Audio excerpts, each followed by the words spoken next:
Year 12 summer can be tough if you're an aspiring medical student. It feels like you've just finished all your mock exams and you've finally gotten a break, but then you're thrown into the reality of the medical application and there's so many other things you need to kind of focus on that it's hard to keep track of everything.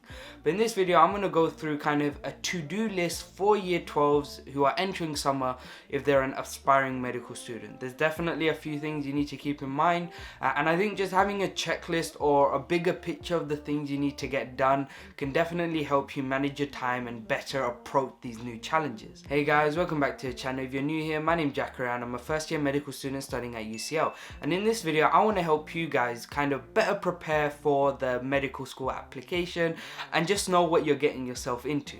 So without wasting any time, let's get into this video, and obviously if you find it helpful, whatever, then like, comment, subscribe, do all of that. Now before we get into any of the kind of checklist things, I just want to kind of give you the rundown of the reality of the situation, and that's the fact that you will have to make more sacrifices. Now obviously, as you know, the deadline for medical, dental and veterinary applicants is October 15th, with the deadline for everyone else being January 15th, which essentially means that once you get back to school in September, you have about 2 months before you have to send off your personal statement and UCAT application, with everyone else having about 5 months. So there's definitely a big difference with the time scope, which means you will have to unfortunately be working harder and doing a lot more things than a lot of other people. This is especially the case if you're planning to do the BMAT, because it means you really have to knuckle down on everything, because once year 13 starts, you really don't want to be falling behind on things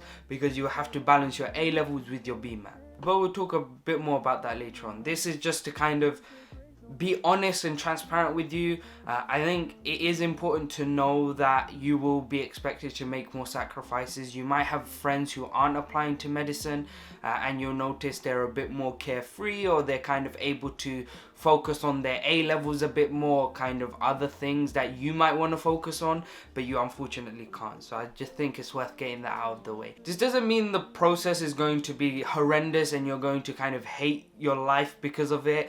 I do think it can be enjoyable, especially if you're someone who's really interested in medicine. Kind of the whole idea of being so close to the application and actually doing things for the application can definitely be quite exciting for some.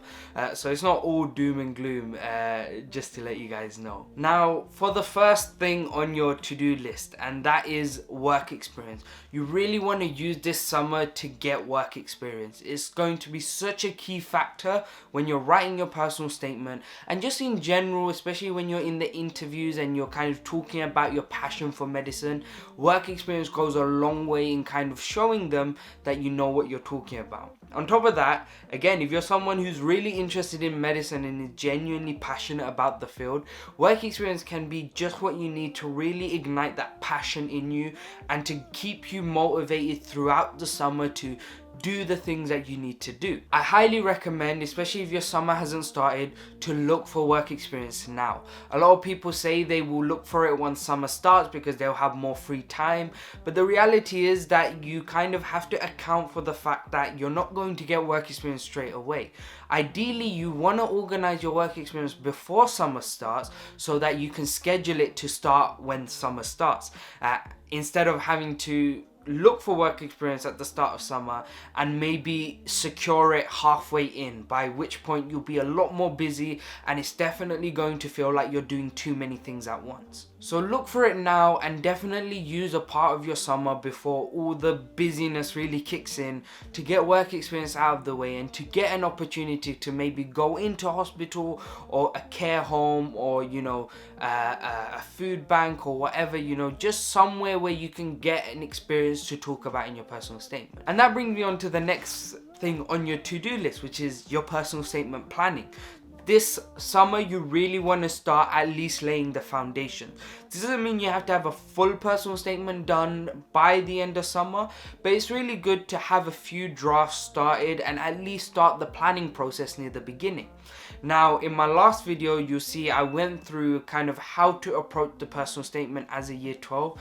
I highly recommend you watch that video because I go a bit more in depth into what it's like as a year 12 and kind of what you should be expecting with the personal statement. I'm not going to bother repeating exactly what I said in that video in this video, but definitely you want the personal statement to be one of your priorities. And you probably don't need me to tell you this, especially with the deadline being October, but chances are you will be writing up your personal statement and you will be refining it before most people even start to think about it. And it's just the reality of the time scope. The next thing on your to-do list is the dreaded UCAT. I mean, I still get PTSD when I think about the UCAT exam and just how stressful it was in general.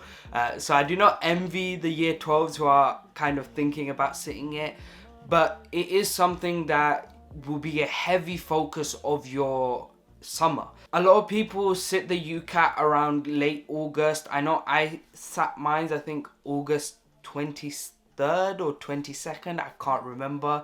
But you really want to leave about, 4 to 6 weeks of revision for the UCAT.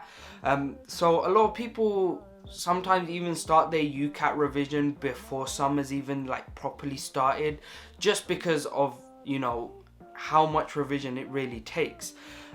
It's usually common for a lot of people to leave it till the end of August, just because that way they can really start their revision during summer, at the start of summer, and it kind of lines up.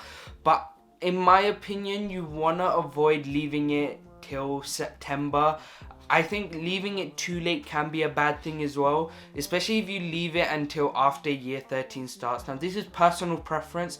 I'm not going to tell you when to book your UCAT date, and I know circumstances might mean that you have to book it on certain days. However, I do think if you leave it too late and year 13 starts to kind of kick in and take over, then it can be really, really stressful to balance the two.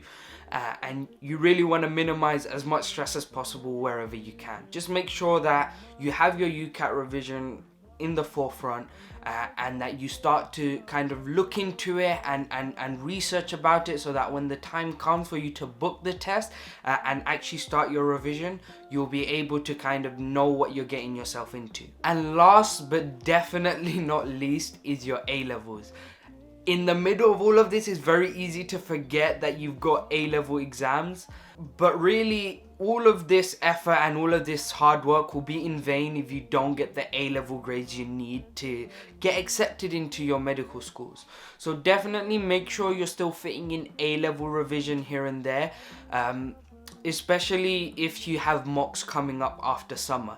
And it's why I say it's really important to, go into summer with a game plan, to know what you have to do, because it will get overwhelming if you leave everything to chance and kind of just guess how you're gonna manage it all. It's also important to stay on top of your A-levels if you're planning to sit the BMAT exam, because if you think about it logistically, if you just spend your whole summer on UCAT prep and all the medical school application, then obviously you're gonna fall a bit behind on your A-levels. But then if you're planning to sit the BMAT exam, then it's gonna be very hard to kind of bounce back from what you've fallen behind on with regards to your A-level exam and preparing for the BMAT. A lot of people say, the BMAT is slightly easier because it's a bit more academic, but I wouldn't be fooled by, that. It's still an exam you have to study for, you have to work for. If it was easy, then everyone would be getting into medical school, really. So if the BMAT is something on your mind, you really want to knuckle down on A-levels, because you'll see time and time again, and even with me really, a lot of people will enter year 13 and the workload will kind of hit them, and then they're kind of struggling to balance the BMAT, and they're having to make a lot of kind of shortcuts here and there, and lose out on revision time with the A-levels or BMAT or whatever. So definitely just make sure your plan, just to make your life a bit easier. These small sacrifices you make during summer, these small sacrifices you make in general for the application process, will really reward you in the future when you find yourself a lot better at managing the workload and a lot less stress when compared to everyone else. And with that, we have reached the end of the video. So hopefully you found it useful. Hopefully you've got a good idea of some of the things you have to prioritize over summer, and also having some tips on how to prioritize those things is hopefully helpful as well. I wish you the best of luck if you're in year 12 entering summer, because I know it can be really stressful, and I know at times it can be disheartening when you're thinking about all this prep and it seems like your friends are like a lot more relaxed, a lot less stressed. But just understand that once you send off that UCAS application, then all you really have to worry about is interviews and your A-level. So by the time you send off your application, everyone else will be going through the stress of personal statements and you'll be a little bit more relaxed. So put in the hard work, especially now, especially when you've got all this spare time, and future you will definitely thank you for it. That's been all from me. If you found the video useful, then obviously like, comment, subscribe. I'll see you in the next one. Goodbye.